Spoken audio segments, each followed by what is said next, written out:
Assalamualaikum warahmatullahi wabarakatuh.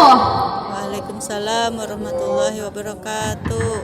Kang Alam jualan ikan bandeng. Kakak-kakak cowok yang jawab salam, semoga tambah ganteng. Teh Nilam jualan batik. Kakak-kakak cewek yang jawab salam, semoga tambah cantik. Assalamualaikum warahmatullahi wabarakatuh. Waalaikumsalam warahmatullahi wabarakatuh.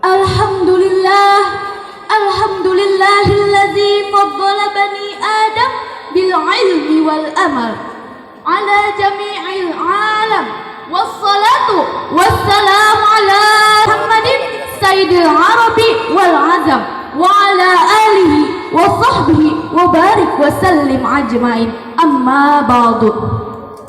Yang saya hormati Dewan Juri yang arif dan bijaksana, yang saya hormati ibu dan bapak guru, dan juga teman-teman yang saya cintai dan saya banggakan. Puji dan syukur marilah kita panjatkan kehadirat Allah Subhanahu wa Ta'ala. Allah Subhanahu wa Ta'ala Sang Maha Pencipta, yang menciptakan matahari yang tak pernah padam, yang menciptakan samudra yang begitu dalam, dan yang menciptakan manusia sebagai khalifatul alam. Allah Subhanahu wa Ta'ala benar-benar adil. Kita diciptakan berpasang-pasangan. Allah jadikan wanita terlihat romantis. Alisnya bagai semut yang berbaris, senyumnya yang manis membuat iman semakin tipis, sehingga membuat dompet semakin menipis. Salawat beserta salam kita sanjungkan kepada junjungan kita, yakni Panglima Islam, pemberantas kemusyrikan, penegak keadilan dan pecinta kedamaian, yakni Habibana wa Nabiyana wa Maulana Muhammad sallallahu alaihi wasallam, yang diutus ke muka bumi ini hanya untuk menyempurnakan akhlak manusia. Teman-teman, teman-teman, oh ya, kalau aku panggil teman-teman, jawabnya bulan gelis. Coba dites ya, teman-teman. Aku punya cerita nih, kalian mau denger enggak? Dari Ibnu Abbas radhiyallahu anhu, Huira Sulaiman bainal ilmi wal mulki. Nabi Sulaiman pernah diberikan dua pilihan antara ilmu dengan kedudukan. Kira-kira Nabi Sulaiman pilih apa ya teman-teman? Ada yang tahu enggak? Fakhtaral ilma, tentu saja Nabi Sulaiman memilih ilmu. Fa'utiyal ilma wal mulka, maka Nabi Sulaiman mendapatkan kedua-duanya. Ilmunya dapat, kedudukannya juga dapat. Jika kita menginginkan pangkat, jabatan, dan kedudukan, maka kita harus memiliki ilmu. Beda lagi dengan orang yang tidak memiliki ilmu. Seperti yang orang bilang, disuruh ngurus beras, malah nimbun beras.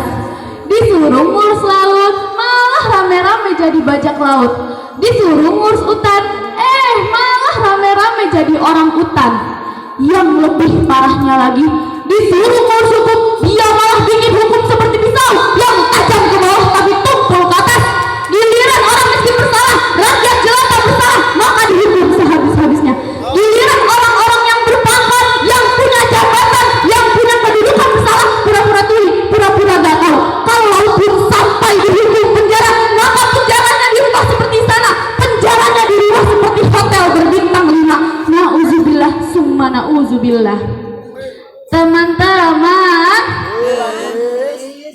kalau kalian disuruh milih nih antara sekolah yang bonafit, sekolah yang favorit, sekolah yang berbobot dengan pesantren, kira-kira kalian mau pilih yang mana? Yang benar.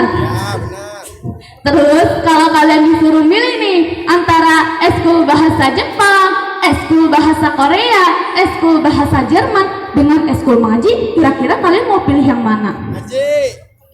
Mengaji? Iya, ngaji. Oke, mantap. kita lihat fenomena sekarang ini.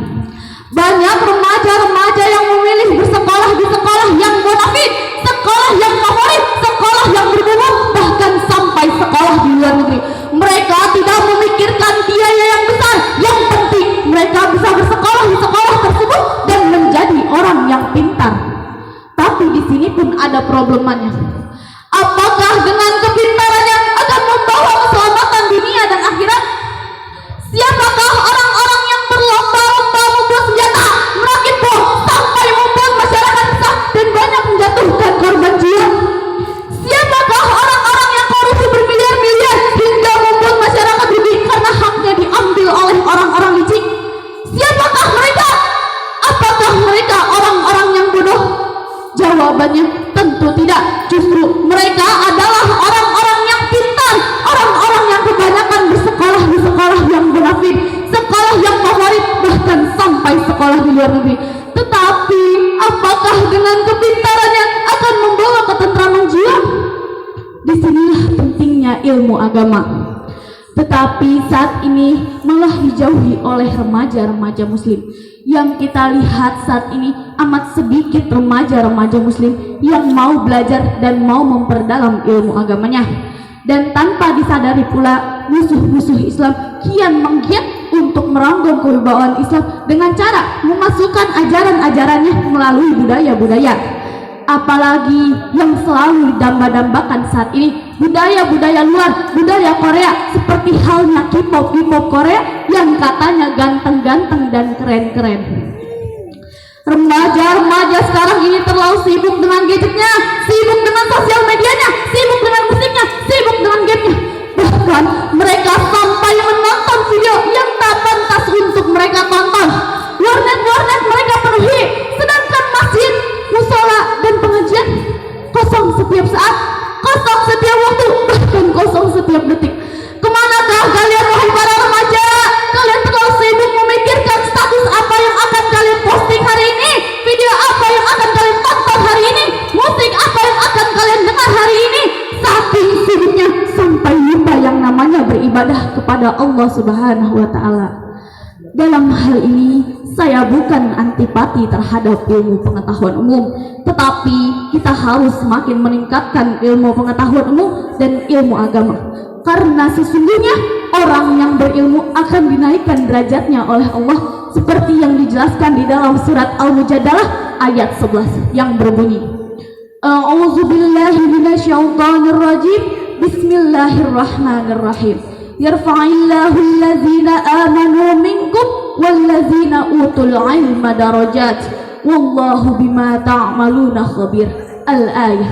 Artinya Allah akan meninggikan orang-orang yang beriman di antara kamu dan orang-orang yang berilmu beberapa derajat.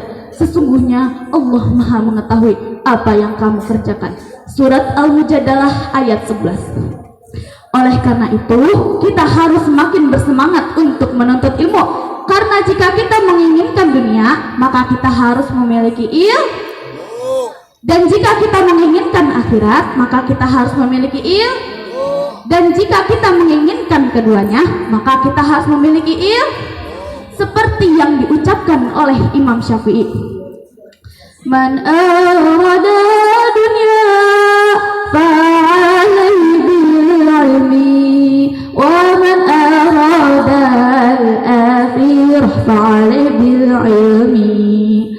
Man arada fa'alaihi bil ilmi wa man arada fa'alaihi bil ilmi.